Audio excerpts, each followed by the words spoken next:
December மாதம் சாமி தரிசனம் பார்க்கறதுக்கான டிக்கெட்லாம் புக்கிங் ஓப்பன் ஆகி இப்போ போயிட்டு இருக்குங்க. அதில இன்னைக்கு 21ஆம் தேதி காலையில 10 மணிக்கு ஓப்பன் ஆக போறது ஆர்ஜித சேவா. இதுல வந்து கல்யாண உற்சவம், ஊஞ்சல் சேவை, ஆர்ஜித பிரம்மோற்சவம், சகஸ்ர தீபாலங்கார சேவை. இந்த 4 சேவைகளும் இதில அடக்கம். இது காலையில 10 மணிக்கு ஓப்பன் ஆகுது. இது டிக்கெட்டோட விலை பார்த்தீங்கன்னா ரூ. 500 டிக்கெட்டு. கல்யாண உற்சவம் மட்டும் 2 பேர தான் பண்ண முடியும். சிங்கிளா பண்ண முடியாது. மத்த எல்லா சேவைகளும் சிங்கிளா பண்ணிக்கலாம். அதிகபட்சமா இதில வந்து 2 பேர் தான் பண்ண முடியும். அதுக்கு மேல இதில பண்ண முடியாது. கல்யாண உற்சவம் பார்த்தீங்கன்னா கோயிலுக்கு உள்ள நடக்கிற சேவைங்க அது. 12 மணிலேருந்து 1 மணி வரைக்கும் கோயிலுக்கு உள்ளேயே அந்த கல்யாண உற்சவம் நடக்கும். இதுக்கு வந்து 10 மணிக்கு ரிப்போர்ட் பண்ண சொல்லுவாங்க. 11 மணி, 12 மணிக்குள்ள நீங்க போயிட்டீங்கன்னா கூட உள்ள அலோவ் பண்ணுவாங்க. கோயிலுக்கு வெளியில இருக்கிற இடது பக்கம் இருக்கிற சுபதம் என்ட்ரி இருக்கு பார்த்தீங்களா? அது வழியா தான் இதுக்கு நம்ம டிக்கெட் செக் பண்ண போகணும். அந்த சுபதம் என்ட்ரி வழியா போகும்பொழுது, அது நேரா உள்ள போயிட்டு கவுண்டர்ல கொஞ்சம் டிக்கெட்ட காமிச்சீங்கன்னா, அவங்க வந்து உள்ள ஸ்கேன் பண்ணிட்டு உள்ள அனுப்புவாங்க. கோயில் மதில் சுவர் வழியா வழக்கம் போல தான் உள்ள போணும். கோயிலுக்கு உள்ள போயிட்டு, கொடிமரத்துக்கு இடது பக்கம் பார்த்தீங்கன்னா, துலாபார மண்டபம் இருக்கும். அதுக்கு பக்கத்தில வெளிப்பிரகாரம். அந்த வெளிப்பிரகாரத்தில தான் அந்த கல்யாண உற்சவம் நடக்கும். தினசரி 12 மணிலேருந்து 1 மணி வரைக்கும் அந்த கல்யாண உற்சவம் நடக்குது. டிடிடி எஸ்விபிசி சேனல் இருக்கு பார்த்தீங்களா? எஸ்விபிசி சேனல்ல தினசரி லைவ் நடக்கும். இந்த கல்யாண உற்சவம் எப்படி நடக்கும்? நீங்க இது புக் பண்ணியிருக்கீங்க அப்படிங்கிற பட்சத்தில, இந்த கல்யாண உற்சவம் எப்படி நடக்கும் அப்படின்னு நீங்க பார்க்கணும்னா, தினசரி 12 மணிலேருந்து 1 மணி வரைக்கும் கல்யாண உற்சவம் எஸ்விபிசி சேனல்ல நடக்கும். தெலுங்கு, தமிழ் எல்லா சேனல்லயுமே இது ஒளிபரப்புறாங்க. இங்க 12 மணிலேருந்து 1 மணிக்கு இது முடிஞ்ச பிறகு, 1 மணிக்கு அப்புறம் இங்கேருந்து இந்த சாமி தரிசனத்துக்கு அனுப்புவாங்க. அடுத்த ஒரு 10 நிமிஷத்துல நம்ம சாமி தரிசனம் பார்க்கலாம். ஏன்னா கோயிலுக்கு உள்ளேயே நடக்கிற சேவை. வெளிப்பிரகாரத்துல தான் கல்யாணம் நடக்கும். அது முடிஞ்ச உடனே அடுத்தது சாமி தரிசனம் பார்க்கறதுக்கு உள்பிரகாரத்துக்கு போக வேண்டியது தான். 10 நிமிஷத்துல நம்ம அலோவ் பண்ணுவாங்க. நேரா போய் சாமி தரிசனம் பண்ணிட்டு வெளியில வர வேண்டியதுதாங்க அது. இதற்கான லட்டு பிரசாதம்லாம் வாங்குறதுக்கு தனியா ஒரு கவுண்டர் வச்சிருக்காங்க. நீங்க அந்த உங்க டிக்கெட்லயே குடுத்துருப்பாங்க. இதுக்கு லட்டு பிரசாதம்லாம் எங்க கலெக்ட் பண்ண முடியும்? இதுக்கான அங்கவஸ்திரம், ப்ளவுஸ் பீஸ்லாம் உண்டு. அதையெல்லாம் வந்து எந்த இடத்துல கலெக்ட் பண்ணலாம் அப்படின்னு டீட்டெயில்ஸ்லாம் உங்க அந்த டிக்கெட்லயே குடுத்துருப்பாங்க பாருங்க. அங்க போய் நம்ம தனியா வாங்கிக்கலாம். இதுல புக் பண்ணும்போது பார்த்தீங்கன்னா, ஆண், பெண் அப்படிங்கிற மாரி தான் புக் பண்ண முடியும் இதுல. தம்பதிகள் தான் பங்கேற்கலாம் அப்படிங்கிற மாரி தான் அது கணக்கு. இன்கேஸ் உங்க வீட்ல ஆண்கள் அது கூட இருந்தாங்கன்னா, இல்ல பெண்கள் கூட இருந்தாங்கன்னா, நீங்க பண்ணும்பொழுது அவங்களோட ஜெண்டர மட்டும் மாத்தி போடுங்க. ஆதார் கார்டு, பேரு எல்லாத்தையும் அதே போடுங்க. உங்க ஜெண்டர மட்டும் மாத்தி போட்டு புக் பண்ணிக்கலாம். புக் பண்ணா கண்டிப்பா அது ஏத்துக்கும். அங்க போம்போது அதெல்லாம் கேட்க மாட்டாங்க. உங்களுடைய ஆதார் கார்டு மட்டும் தான் செக் பண்ணுவாங்க. நேரடியா இந்த மாரி பண்ணிட்டு, நீங்க போய் சாமி தரிசனம் பார்க்கலாம். இந்த உற்சவத்திலயும் கலந்துக்கலாம். ஏற்கனவே நான் ஒரு தடவ இந்த மாரி கஸ்டமர் கேர்ல கேட்டு, நான் இந்த மாரி இதுக்கு நேரடியா போய் கலந்துருக்கேன். அதனால தான் சொல்றேன் அத பத்தி. அதுக்கு அடுத்தது ஊஞ்சல் சேவை. ஊஞ்சல் சேவை பார்த்தீங்கன்னா, இதுவும் கோயிலுக்கு உள்ளேயே நடக்கிற சேவைங்க. கல்யாண உற்சவம் முடிஞ்ச உடனே, அந்த வெளிப்பிரகாரத்துல சாமியும், தாயார்லாம் தூக்கிட்டு வந்து, அந்த கொடிமரத்துக்கு பக்கத்துல பார்த்தீங்கன்னா, ஜனா மஹால்னு சொல்லுவாங்க. இல்லன்னா அட்டாள மண்டபம்னு சொல்லுவாங்க. இந்த கொடிமரத்துக்கு பக்கத்துல வலது பக்கம் இருக்கிற மண்டபம் அது. அந்த மண்டபத்துல தான் ஒரு கண்ணாடி மாளிகை இருக்குங்க. அதுக்குள்ளார ஒரு ஊஞ்சல் இருக்கு. அந்த ஊஞ்சல்ல கொண்டாந்து சுவாமியும், தாயாரையும் உட்கார வச்சுட்டு, அதுக்கு பாடல்கள்லாம் பாடுவாங்க. அது பாடி முடிஞ்ச பிறகு ஆரத்தி காட்டுவாங்க. அதே இடத்துல அந்த சாமி ஆரத்திலாம் பார்த்துட்டு, அந்த உற்சவர அந்த கண்ணாடி மாளிகை உள்ளார போயிட்டு நம்மளும் அந்த சாமிய சுத்தி வரலாம்.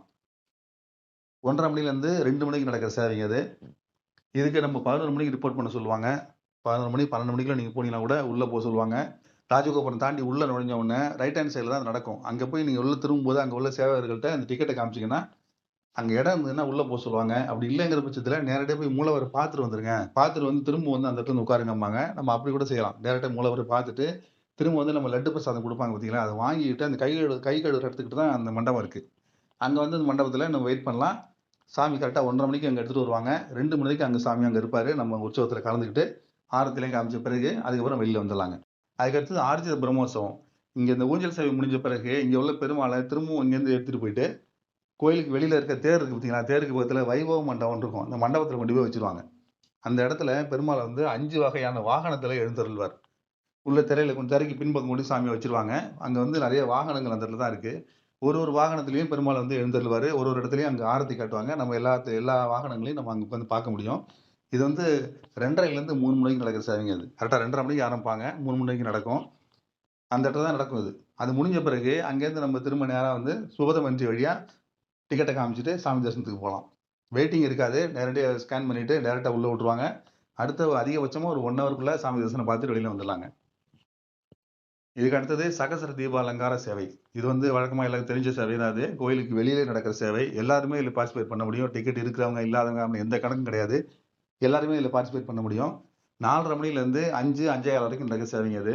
இந்த 1008 விளக்குகள் ஏத்தி வச்சிருக்க அந்த மண்டபத்துல ஊஞ்சல்ல பெருமாள உட்கார வச்சுட்டு, அது நெறைய பாடல்கள்லாம் பாடுவாங்க. அது பாடல் முடிஞ்ச பிறகு ஆரத்தி காட்டுவாங்க. அத முடிச்சுட்டு பெருமாள் அங்கேருந்து கிளம்பி வீதி உலா போயிட்டு கோயிலுக்குள்ள போயிடுவாரு. இதான் அந்த சகஸ்ர தீபாலங்கார சேவை. நம்ம இந்த சேவையில கலந்து முடிஞ்ச பிறகு, அடுத்து நேரா நம்ம பழையபடி சுபதமன் வழியா போயிட்டு டிக்கெட்ட ஸ்கேன் பண்ணிட்டு சாமி தரிசனத்துக்கு போலாங்க. இந்த 4 சேவைகளுமே இந்த மாதிரி தான் நம்ம கலந்துக்க முடியும். சேவை முடிஞ்ச உடனே சாமி தரிசனம் பார்க்கலாம். இந்த டிக்கெட்டோட விலை ரூ. 500. இதுக்கு டிக்கெட் எப்போ ஓப்பன் ஆகுதுன்னு பார்த்தீங்கன்னா, இன்னைக்கு 21ஆம் தேதி காலையில 10 மணிக்கு ஓப்பன் ஆகுதுங்க. வழக்கமா நம்ம ரூ. 300 டிக்கெட்ல வாங்கிட்டு தான் போவோம். இந்த மாதிரி சேவைகள் நம்ம கலந்துக்கிட்டோம்னா, மூல வரையும் பார்க்கலாம். அது தவிர உற்ச வரையும் இந்த மாதிரி ஒரு கல்யாண கோலத்திலயோ, இல்ல ஊஞ்சல் சேவையிலயோ, இல்ல வாகன சேவைகள்லயோ, இது மாதிரி நிறைய பார்க்கறதுக்கான வாய்ப்புகள் இருக்கு. வேணுங்கிறவங்க அந்த மாதிரி மாத்தி ஒருத்தர் யூஸ் பண்ணி பாருங்க. அதுக்கப்புறம் இன்னைக்கு மத்தியானம் 3 மணிக்கு இதே சேவைகளுக்கான விர்ச்சுவல் பார்ட்டிசிபேஷன் அப்படிங்கிற சேவை ஓப்பன் ஆகுது. இதே ஆர்ஜிஎஸ் சேவா அந்த மாதிரி கல்யாண உற்சவம் 4 சேவைகள் இருக்கு பார்த்தீங்களா? இதே 4 சேவைகளுமே இதுலயும் வரும். இதுல என்ன விசேஷம்னா, இதுல வந்து நம்ம நேரடியா அந்த சேவையில கலந்துக்க முடியாது. ஏற்கனவே சொன்னோம் பார்த்தீங்களா? அந்த சேவையில நம்ம இத்தன மணிக்கு போணும். அங்க இந்த சேவை நடக்கும். நம்ம கலந்துக்கிட்டு அதுக்கப்புறம் சாமி தரிசனம் பார்க்கலாம் அப்படின்னு சொன்னோம் பார்த்தீங்களா? அந்த மாதிரி இதுல நடக்காது. இந்த சேவையில வந்து நம்ம புக் பண்ணும்பொழுது, இது ஆன்லைன்ல மட்டும் தான் நம்ம பார்ட்டிசிபேட் பண்ண முடியும். வீட்ல இருந்து டிவில பார்க்கலாம், இல்ல செல்போன்ல பார்க்கலாம். அந்த மாதிரி தான் பார்க்க முடியுமே தவிர, இந்த சேவையில நம்ம கலந்துக்க முடியாது. ஆனா அதற்கு பதில் இந்த என்னைக்கு சேவையில கலந்துக்கிறோமோ, அதுக்கப்புறம் அதுலேருந்து அடுத்த 1 வருஷத்துக்குள்ளார நம்ம சாமி தரிசனத்துக்கு தனியா புக் பண்ணிட்டு போய் பார்க்க முடியும். அந்த மாதிரி தான் அந்த சேவை கலந்துக்க முடியும். இதுல வந்து அந்த சுபத மஞ்சு வழியா உள்ள விட மாட்டாங்க. ரூ. 300 டிக்கெட் வழி தான் உள்ள விடுவாங்க. அதனால இந்த ஆன்லைன் சேவா அப்படிங்கிறது பார்த்தீங்கன்னா, கல்யாண உற்சவம் கிடைச்சிருச்சு, புக் பண்ணிட்டோம்னு நினைச்சுக்காதீங்க. இது வந்து ஆன்லைன் சேவா. முழுக்க முழுக்க ஆன்லைன் சேவா. நீங்க அந்த இந்த உற்சவத்துல ரூ. 500 பணம் கட்டி தான் நம்ம கலந்துக்க முடியும். ஏன்னா இதுவும் டிக்கெட் ரூ. 500 தான் அது. இந்த சேவையில கலந்துக்கிட்டாலும் தரிசனமும் கிடையாது. இந்த சேவையில நம்ம கலந்துக்க முடியாது. தரிசனத்துக்கு வேணும்னா தனியா நம்ம புக் பண்ணணும். நீங்க பணம் கட்டினோனே பார்த்தீங்கன்னா, உங்க புக்கிங் லிஸ்ட்ல போய் பாருங்க. அதுல வந்து விர்ச்சுவல் சேவான்னு அதுல கிளிக் பண்ணி பாருங்க. அதுல வந்து உங்களோட சக்சஸ்ன்னு காட்டும். அதாவது நீங்க புக் பண்ணோட ஹிஸ்டரி அதுல காட்டும்.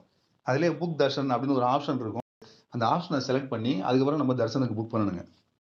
இப்ப நாளைக்கு மத்தியானம் இது ஓப்பன் ஆகும்போது என்ன ஓப்பன் ஆகுது பார்த்தீங்கன்னா, டிசம்பர் மாசத்துக்கான தர்ஷன் கோட்டா தான் ஓப்பன் ஆகுது. ஏற்கனவே நவம்பர் வரைக்கும் இந்த கோட்டாலையும் சாமி தரிசனம் பார்க்கறதுக்கு புக் பண்ணி முடிச்சுட்டாங்க. இப்ப டிசம்பருக்கான கோட்டா ஓப்பன் ஆகுது. இது ஏற்கனவே பல பேர் புக் பண்ணி வச்சிருப்பாங்க இல்லைங்களா? 1 வருஷம் வரைக்கும் புக் பண்ணலாம் அப்படிங்கிற பட்சத்துல ஏற்கனவே பல பேர் புக் பண்ணியிருப்பாங்க. அவங்க எல்லாருமே டிசம்பர் மாசம் சாமி தரிசனம் பார்க்கணும் அப்படிங்கிற பட்சத்துல இது ட்ரை பண்ணி டிக்கெட் எடுப்பாங்க. நீங்க இதன் மூலமா சாமி தரிசனம் பார்க்கணும்.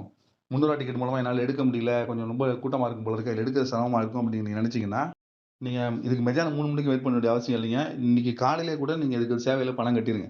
இப்ப கூட நீங்க ஓப்பன் பண்ணி இந்த விர்ச்சுவல் சேவால ஓப்பன் பண்ணி அதுல பார்த்தீங்கன்னா, என்னைக்கு டேட் அவைலபிள்ன்னு பாருங்க. அடுத்த மாசமும் அவைலபிள் இருக்கும். இந்த மாசம் கூட இருக்கும். செப்டம்பர் எண்டுல இருக்கலாம், இல்ல அக்டோபர்ல அவைலபிள் இருக்கலாம். எந்த மாசம் அவைலபிள் இருக்குன்னு பாருங்க. அதுல உங்களுக்கு எந்த சேவை வேணுமோ அதுல நீங்க பணம் கட்டி வச்சுக்கலாம். பணம் கட்டி முடிச்ச பிறகு பாருங்க. அதுல வந்து புக்கிங் லிஸ்ட்ல போய் பாருங்க. உங்களுக்கு வந்து ரிசிப்ட் காட்டும் அதுல. அதுல புக் தர்ஷன் அப்படின்னு ஆப்ஷன் இருக்கும். அந்த மத்தியானம் 3 மணிக்கு ஓப்பன் ஆகுது பார்த்தீங்களா? அந்த ஓப்பன் ஆகும்பொழுது புக் தர்ஷன கிளிக் பண்ணுங்க. இமிடியேட்டா டைரக்ட்டா டிசம்பர் மாசம் புக்கிங் ஓப்பன் ஆகும். உங்களுக்கு தேவையான டேட்ட செலக்ட் பண்ணி இமிடியேட்டா புக் பண்ணீங்க. ஏன்னா நீங்க ஏற்கனவே பேமெண்ட்லாம் பண்ணிடுறீங்க. எதுவுமே தேவையில்ல. உங்க பேர் போட வேண்டியதில்ல, ஆதார் கார்டு போட வேண்டியதில்ல, பணம் கட்ட வேண்டியதில்ல. எல்லாமே முடிஞ்சு ரிசிப்ட்டோட ரெடியா வெயிட் பண்ணிட்டு இருக்கீங்க. 3 மணிக்கு ஓப்பன் ஆகும்பொழுது, டிசம்பர் மாசம் எனக்கு வந்து 12ஆம் தேதி வேணும், இல்ல 15ஆம் தேதி வேணும் அப்படின்னா, அந்த கரெக்ட்டா 3 மணிக்கு ஓப்பன் ஆகும்பொழுது, அந்த புக்கிங் ஹிஸ்டரிக்கு போங்க. அதுல ரைட் ஹேண்ட் சைடுல ஸ்பெஷல் என்ட்ரி தர்ஷன் இருக்கும். அத ஸ்க்ரோல் மார்க் இருக்கும். அத கிளிக் பண்ணுங்க. வரிசையா மேல தள்ளிட்டே வாங்க. அதுல விர்ச்சுவல் சேவான்னு இருக்கும். அத கிளிக் பண்ணுங்க. கிளிக் பண்ண உடனே உங்களோட ரிசிப்ட்ட காட்டும். ரிசிப்ட்ல புக் தர்ஷன் இருக்கும். அத கிளிக் பண்ணுங்க. டிசம்பர் மாசம் டைரக்ட்டா ஓப்பன் ஆகும். எந்த தேதியில உங்களுக்கு வேணுமோ அத கிளிக் பண்ணி இம்மீடியட்டா புக் பண்ணிக்கலாம். ரொம்ப ரொம்ப சுலபமா பண்ணக்கூடியது. ரூ. 300 டிக்கெட் வழி தான் நீங்க போகணும். ஆனா சாமி தரிசனம் பார்க்கறதுக்கு. அதுதான் இதுல முக்கியமான விஷயம். அதுக்கு 300 டிக்கெட் எவ்வளவு டைம் ஆகுதோ அதே டைம் இதுக்கும் ஆகும். இது தரிசன டைம் பார்த்தீங்கன்னா ஸ்லாட் குடுப்பாங்க. இதே மாரி தான் அது. மத்தியானம் 2 மணில இருந்து ஸ்லாட் அதுவும் ஆரம்பிக்கும். 2 மணில இருந்து 10 மணி வரைக்கும். ஏன்னா 300 டிக்கெட் அப்பதானே குடுப்பாங்க. அதே டயத்துல இதையும் விடுவாங்க. இந்த மாரி வாய்ப்புகள் இதுல இருக்குங்க. இப்ப சனி, ஞாயிறுலாம் பார்த்தீங்கன்னா 300 டிக்கெட்டே கிடைக்கிறது ரொம்ப ரொம்ப கஷ்டமா இருக்கும். ஏன்னா நெறைய பேர் ட்ரை பண்ணிட்டே இருப்பாங்க. அது கிடைக்க சிரமமா போறதுக்கு வாய்ப்பு இருக்குங்க. அந்த மாரி இருந்ததுன்னா, நீங்க வந்து இதுல ட்ரை பண்ணி ஈஸியா எடுக்கலாம். சனி, ஞாயிறுலாம் எதுவும் பிரச்சனையே கிடையாது. ஏற்கனவே நீங்க பணம் கட்டி வச்சிருக்கனால, உடனே நீங்க 1 நிமிஷத்துல நீங்க புக் பண்ண முடியும். வேணுங்கிறவங்க ரூ. 500 போனா பரவால்ல. அது ரூ. 300 இது 200 ரூ. 500 ரூ. 200 தானே கூட. பரவால்ல அப்படின்னு நினைச்சீங்கன்னா, இந்த மாரி நீங்க ட்ரை பண்ணி பாருங்க. இந்த மாரி பண்ண நீங்க நினைச்சீங்கன்னா, முன்னாடியே புக் பண்ணி வச்சுக்கங்க. நீங்க ஜனவரிக்கு நீங்க ட்ரை பண்ண போறீங்க. பொங்கலுக்கு நான் வந்து பொங்கல் நேரத்துல அங்க இருந்தா தேவல அப்படின்னு நினைச்சா கூட, நீங்க இப்ப கூட நீங்க பணம் கட்டி வச்சுக்கலாம். பணம் கட்டி ரெடியா நீங்க வச்சிருந்தீங்கன்னா, என்னைக்கு ஜனவரி மாசம் புக்கிங் ஓப்பன் ஆகுதோ, அன்னைக்கு நீங்க டிக்கெட் எடுத்துக்கலாம். ஈஸியா எடுக்க முடியும். அந்த மாரி வாய்ப்பு உள்ள சேவை இது. அதுதான் அந்த விர்ச்சுவல் சேவா. இது வந்து இன்னைக்கு மத்தியானம் 3 மணிக்கு ஓப்பன் ஆகுதுங்க. இந்த மாரி ஆர்ஜித சேவால டைரக்ட்டா ஒரு தரிசனம் பார்க்கிறதும், அது விர்ச்சுவல் சேவால ஆன்லைன் சேவா மூலமா சாமி தரிசனம் பார்க்கறதுக்கு வாய்ப்புகள் உள்ளதெல்லாம் இன்னைக்கு புக்கிங் ஓப்பன் ஆகுது. மறுபடியும் இந்த மாரி டிடிடி அப்டேட்ஸோட உங்கள மீண்டும் சந்திக்கிறேன். என்னோட சேனல சப்போர்ட் பண்ணுங்க, சப்ஸ்கிரைப் பண்ணுங்க. நன்றி, வணக்கம்.